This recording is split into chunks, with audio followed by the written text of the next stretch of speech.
My family has a tradition. Everyone, regardless of gender, must hide their identity and never reveal their family background. Only the first descendant to conceive a child earns the right to return home and take over the family business. I was the first in the entire family to get pregnant. The moment I found out, I was so excited I ran home without even putting on my coat. With this child, I could finally stop hiding our poverty from my husband, Ethan Moore, and his struggling little company wouldn't have to worry about next month's rent anymore. But when I got home and opened the door, I found my husband kissing another woman on the sofa. Ethan held the half-dressed woman and looked at me. "Blair's back. Let's get a divorce." I shoved the pregnancy test back into my pocket. What he didn't know was that his poor wife who'd suffered alongside him had a world behind her that he could never reach in his lifetime. Fine. I'll keep the child and leave the father. Goodbye forever. The divorce agreement is on the table. There's a pen next to it. Ethan's tone was flat. Blair slowly straightened her clothes, her neck covered with intense kiss marks. She sat in my usual spot, glanced at me, and curved her lips slightly without saying a word, as if she were the mistress of this house. I walked over and picked up the agreement. 3 pages, densely written. The house goes to Ethan. Company shares go to Ethan. Savings go to Ethan. The car goes to Ethan. I get nothing. I leave with nothing? Ethan finally looked at me. The agreement includes compensation. $30,000. That's not nothing. $30,000. I'd been married to this man for 3 years. $10,000 per year. Blair set down her teacup. "Vivian, with $30,000, you can rent a nice studio apartment."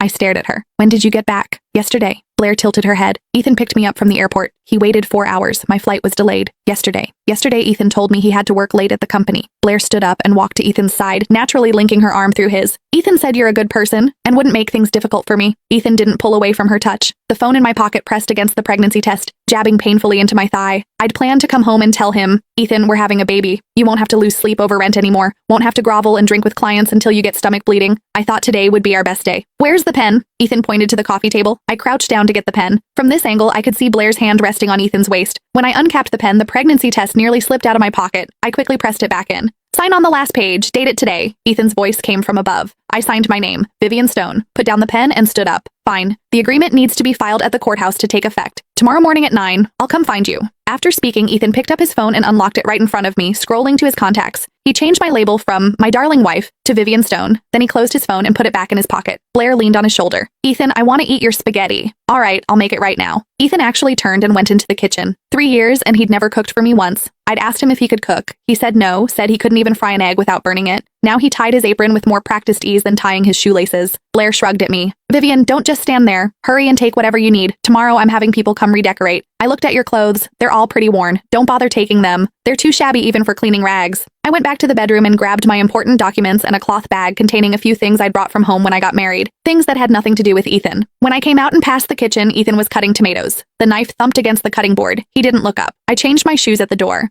Blair followed and leaned against the doorframe. "Vivian, I don't know if I should say this." "Go ahead."